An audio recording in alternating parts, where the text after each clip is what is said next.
രാവിലെ എണീക്കും എന്ന് ഉറപ്പില്ലാത്ത ഈ ലോകത്ത് നമ്മൾ എന്തിന് അഹങ്കാരം കാണിക്കണം? നമ്മുടെ ശരീരം വേദനിപ്പിക്കാൻ എല്ലാവർക്കും കഴിയും. പക്ഷേ നമ്മുടെ മനസ്സിനെ വേദനിപ്പിക്കാൻ നമ്മൾ ജീവന തുല്യം സ്നേഹിച്ചവർക്ക് മാത്രമേ കഴിയൂ. മായ്ച്ചു കളയണം ചില വാശികൾ, പറഞ്ഞു തീർക്കണം ചില പരിഭവങ്ങൾ, മാറ്റിക്കൊടുക്കണം ചില തെറ്റിദ്ധാരണകൾ. നാളെ നമ്മളിൽ ആരുണ്ടാവുമെന്ന് പറയാൻ പറ്റില്ല. ജീവിച്ചിരിക്കുമ്പോൾ എത്ര വലിയ വീട് വച്ചാലും, എത്ര വലിയ വാഹനങ്ങൾ സ്വന്തമാക്കിയാലും, എത്ര ബാങ്ക് ബാലൻസ് ഉണ്ടാക്കിയാലും കല്ലറകളുടെ വലിപ്പം തുല്യമായിരിക്കും. എളിമയോട് ജീവിക്കുക, പരസ്പരം സഹായിക്കുക, സ്നേഹം പകുത്തു നൽകുക. പഞ്ചസാരക്കും ഉപ്പിനും ഒരേ നിറമാണ്, പക്ഷേ രണ്ടിന്റെയും രുചി വളരെ വ്യത്യസ്തമാണ്. അതുപോലെയാണ് ചില സുഹൃത്ത് ബന്ധങ്ങളും.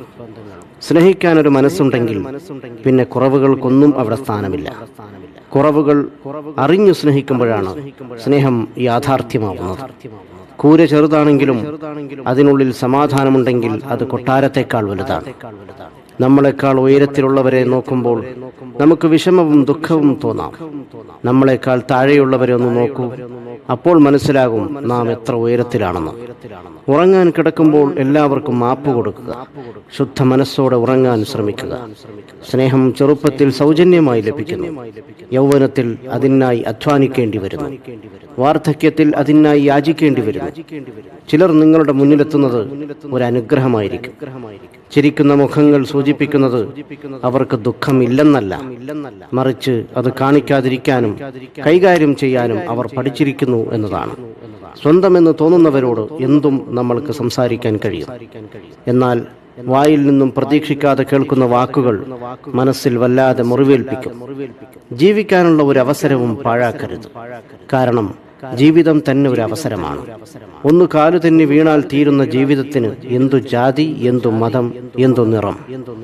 ശരീരത്തിൽ ജീവനുള്ളപ്പോൾ മുഖത്ത് നോക്കാൻ ആർക്കും സമയമില്ല. എന്നാൽ മരണപ്പെട്ടാൽ ആ മുഖം കാണാൻ തിരക്കുകൂട്ടുന്നു.